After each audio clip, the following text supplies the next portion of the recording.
चलिए हम लोग 12th के फिजिकल केमिस्ट्री का चैप्टर 3 इलेक्ट्रोकेमिस्ट्री के कुछ ऑब्जेक्टिव क्वेश्चन कर लेते हैं जो आपके बोर्ड में काफ़ी काम आ सकते हैं। ओके, तो चलिए शुरू करते हैं। Which of the following is the example of metallic conductor? इनमें से कौन मेटेलिक कंडक्टर का एग्जाम्पल है? तो सोडियम, कॉपर, एल्युमिनियम या all of this. Metallic conductor वो कंडक्टर होता है जिसमें कंडक्टिव गुण किसके कारण आता है? फ्री इलेक्ट्रॉन के कारण कंडक्टिव गुण आता है, तो उसको मेटेलिक कंडक्टर कहते हैं। ओके, तो चलिए इसका राइट आंसर हो जाएगा हमारा ऑल ऑफ दिस। सभी मेटेलिक कंडक्टर होते हैं। ओके, तो चलिए नेक्स्ट क्वेश्चन है हमारा। Graphite is the example of. Graphite किसका एग्जाम्पल है? Attackable electrode, non attackable electrode, electrolytic conductor या नॉन ऑफ दिस। चलिए फटाफट बोलिए आप लोग। जी, बी बिल्कुल करेक्ट आंसर हो जाएगा हमारा। Non attackable electrode. Non attackable electrode उसको कहते हैं जो इलेक्ट्रोड रिएक्शन में इन्वॉल्व खुद ना हो। ओके, और अटैकेबल इलेक्ट्रोड उसको बोलते हैं जो खुद रिएक्शन में इन्वॉल्व हो जाता हो। ओके, चलिए नेक्स्ट क्वेश्चन है हमारा। Attackable electrode is also known as. Attackable electrode को हम क्या कहते हैं? Active electrode, internal electrode, both A and B या नॉन ऑफ दिस। चलिए फटाफट बोलिए। एक्टिव इलेक्ट्रोड, ये हमारा बिल्कुल करेक्ट हो जाएगा। अटैकेबल इलेक्ट्रोड को हम एक्टिव इलेक्ट्रोड भी बोलते हैं। अटैकेबल इलेक्ट्रोड मतलब वो इलेक्ट्रोड जो खुद रिएक्शन में इन्वॉल्व हो जाता हो। ओके, चलिए नेक्स्ट क्वेश्चन है हमारा। What is the example of strong acid? इनमें से स्ट्रॉन्ग एसिड का एग्जांपल कौन है? HCl, NaOH, NaCl या all of this. Strong acid बोल रहा है जी, ये बिल्कुल करेक्ट आंसर हो जाएगा हमारा HCl। NaOH तो ये बेस है, ये सॉल्ट है, तो ये सब तो होगा ही नहीं, तो ये आंसर हो जाएगा हमारा। ओके, नेक्स्ट क्वेश्चन है हमारा। NH3 ammonia is the example of strong acid, strong salt या weak base, weak acid. Ammonia किसका एग्जाम्पल है? जी, सी बिल्कुल करेक्ट आंसर हो जाएगा हमारा weak base. Ammonia weak base का एग्जाम्पल है। ओके, नेक्स्ट क्वेश्चन है हमारा। When current flow due to movement of ions is called. जब आयन्स के मूवमेंट के कारण इलेक्ट्रिसिटी फ्लो करता हो तो उसको हम क्या कहते हैं? इलेक्ट्रोलाइटिक कंडक्टर, मेटेलिक कंडक्टर या इलेक्ट्रॉनिक कंडक्टर या नॉन ऑफ दिस। बोलिए फटाफट इसका आंसर बोलिए। जी, इसका आंसर हो जाएगा हमारा इलेक्ट्रोलाइटिक कंडक्टर। इलेक्ट्रोलाइटिक कंडक्टर इसमें कंडक्टिव गुण फ्री इलेक्ट्रॉन्स के कारण नहीं, आयन्स के कारण आता है। आयन्स कैटायन और एनायन के मूवमेंट के कारण होता है। ओके, चलिए नेक्स्ट क्वेश्चन है हमारा। When chemical energy converting into electrical energy is known एज। जब केमिकल एनर्जी इलेक्ट्रिकल एनर्जी में कन्वर्ट होता है तो उसको हम लोग क्या बोलते हैं? इलेक्ट्रोलाइटिक सेल, गैल्वेनिक सेल या वोल्टिक सेल या बोथ बी एंड सी। चलिए फटाफट इसका आंसर दीजिए। जी, बोथ बी एंड सी हो जाएगा। गैल्वेनिक सेल या वोल्टिक सेल बोलते हैं। ओके, दोनों एक ही है। गैल्वेनिक सेल या वोल्टिक सेल क्या करता है? केमिकल एनर्जी को इलेक्ट्रिकल एनर्जी में कन्वर्ट कर देता है। ओके, जब इलेक्ट्रिकल एनर्जी केमिकल एनर्जी में कन्वर्ट होता है तो उसको हम इलेक्ट्रोलाइटिक सेल बोलते हैं। ओके, चलिए नेक्स्ट क्वेश्चन है हमारा। Non spontaneous reaction is driven by magnetic effect, electric current, both A and B, none of this. Non spontaneous reaction वो रिएक्शन जो खुद से अपने आप ना रिएक्ट होता हो। चलिए फटाफट इसका आंसर दीजिए। जी, इलेक्ट्रिक करंट राइट आंसर हो जाएगा। मतलब इस रिएक्शन में, नॉन स्पॉन्टेनियस रिएक्शन में क्या होता है? जब तक इलेक्ट्रिक करंट आएगा नहीं तो रिएक्शन स्टार्ट होगा नहीं। ओके, इसलिए नॉन स्पॉन्टेनियस रिएक्शन है। ओके, नेक्स्ट क्वेश्चन है हमारा। Charge on 1 mole of electron is equal to 1 faraday, 10 faraday, 1.5 faraday या 0.5 फराडे। एक मोल इलेक्ट्रॉन में कितना चार्ज होता है? एक मोल इलेक्ट्रॉन, फटाफट इसका आंसर दीजिए। जी, 1 फराडे करेक्ट आंसर हो जाएगा। 1 मोल इलेक्ट्रॉन देखिए निकलता कैसे है? 1 mole magnitude of 1 electron into magnitude of 1 electron into Avogadro number से अगर इसको मल्टीप्लाई कर देंगे तो हमारा 1 फराडे 96,500 कूलम आ जाएगा। ओके, चलिए नेक्स्ट क्वेश्चन है हमारा। Electrochemical equivalent Z is equal to E/F, M/XF, NF या बोथ A एंड B। चलिए इसका फटाफट आंसर दीजिए। बहुत बेस्ट क्वेश्चन है ये। आप लोगों ने पढ़ा होगा फ्राइडेज फर्स्ट लॉ में, आप लोगों ने फ्राइडेज फर्स्ट लॉ में पढ़ा होगा M is equal to ZIT वहीं से आया है ये जेट, वही है ये इलेक्ट्रोकेमिकल इक्विवेलेंट। चलिए फटाफट इसका आंसर बोलिए जी, बोथ ए एंड बी होगा, ठीक।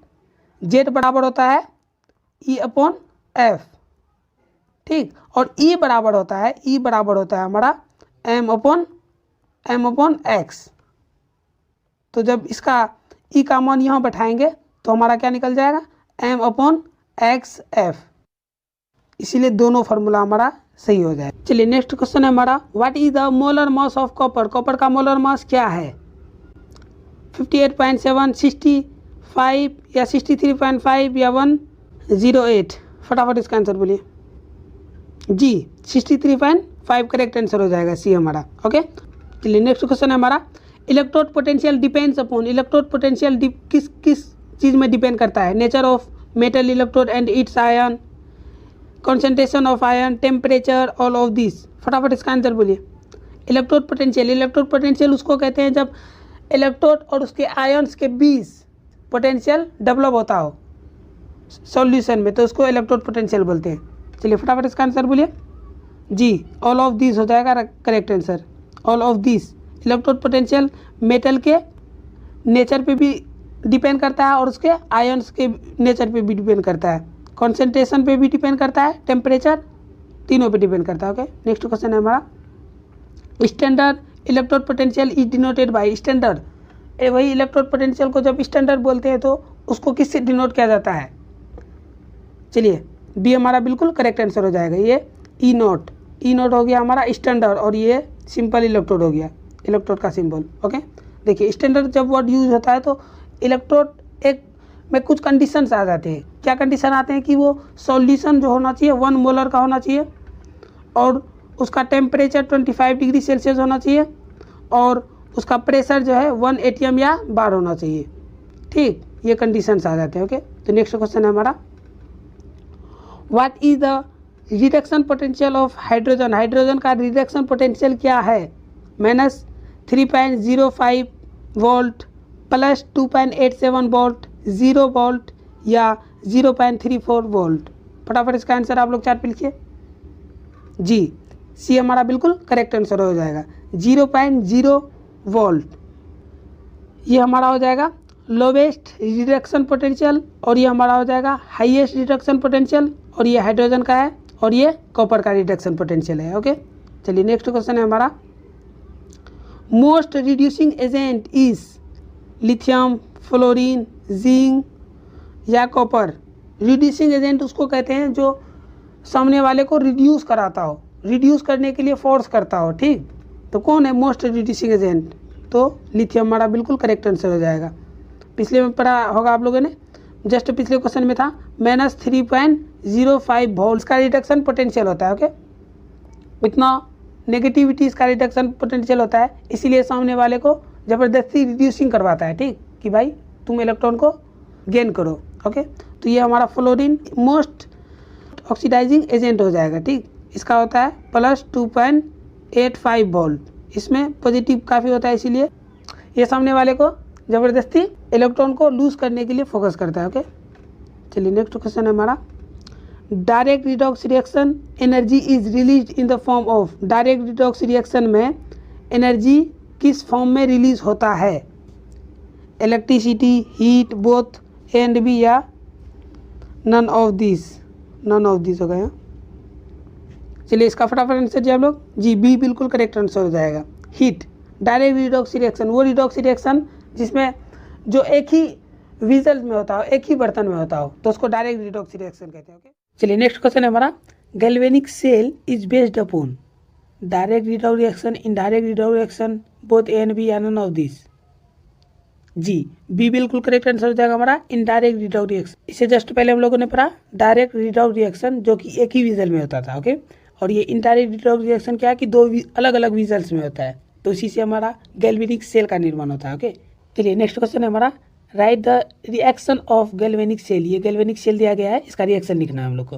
तो चलिए आप लोग फटाफट इसका रिएक्शन लिखिए जी, बी बिल्कुल करेक्ट आंसर हो जाएगा। देखिए ये इलेक्ट्रॉन को लूज करके जिंक आयन में बदल रहा है, ओके, और ये इलेक्ट्रॉन को गेन करके कैडमियम सोलिन में बदल रहा है, मतलब ये निभा रहा है रिडक्शन और ये निभा रहा है ऑक्सीडेशन, तो दोनों का रिडॉक्स रिएक्शन निकाल सकते हैं आप लोग। रिडॉक्स रिएक्शन जब निकालेंगे तो ये आएगा जिंक प्लस कैडमियम आयन से बना जिंक आयन और कैडमियम सॉलिड। ओके, इसलिए बी बिल्कुल करेक्ट आंसर हो जाएगा। चलिए नेक्स्ट क्वेश्चन है हमारा, conductance is the reciprocal of potential, current, resistance या ऑल ऑफ दिस। जी, सी बिल्कुल करेक्ट आंसर हो जाएगा हमारा resistance. Conductance is reciprocal of resistance, C बराबर 1/R होता है। चलिए नेक्स्ट क्वेश्चन है हमारा, what is the unit of conductance. Conductance का क्या यूनिट होता है। जी, all of this correct answer हो जाएगा। देखिए अभी हम लोगों ने पढ़ा सी बराबर 1/R। 1/R, आर क्या होता है, ओम होता है, तो ओम पर ओम हो जाएगा, और पर ओम को ही हम लोग महो और साइमन भी बोलते हैं। पर ओम को ही हम लोग महो और साइमन भी बोलते हैं, इसीलिए all of this correct answer हो जाएगा। चलिए नेक्स्ट क्वेश्चन है हमारा, what is the unit of resistivity. Resistivity का यूनिट क्या होता है, ओम, ओम मीटर, ओम पर मीटर या ओम पर मीटर स्क्वायर। जी, बी बिल्कुल करेक्ट आंसर हो जाएगा हमारा ओम मीटर। चलिए नेक्स्ट क्वेश्चन है हमारा, what is the unit of conductivity. Conductivity का यूनिट क्या होता है, पर मीटर, ओम मीटर या ओम पर मीटर या नन ऑफ दिस। जी, ए बिल्कुल करेक्ट आंसर हो जाएगा हमारा per metre. Conductivity reciprocal of resistivity होता है, मतलब सिग्मा बराबर होता है 1/ρ। ठीक, तो रो जस्ट पहले हम लोगों ने निकाला ओम मीटर, तो इसका रेसिप्रोकल क्या हो जाएगा, पर मीटर। चलिए नेक्स्ट क्वेश्चन है हमारा, what is the unit of cell constant. Cell constant का यूनिट क्या होगा, per metre, metre, metre square, coulomb per metre. जी, ए बिल्कुल करेक्ट आंसर हो जाएगा हमारा जी स्टार बराबर होता है L/A, तो L हो गया m metre upon metre square, तो ये कट जाएगा और ये ऊपर जाएगा तो हो जाएगा पर मीटर। चलिए इसी क्वेश्चन के साथ आज का सेशन होता है हम लोग का समाप्त। तब तक के लिए आप लोग बोर्ड की तैयारी कीजिए। All the very best.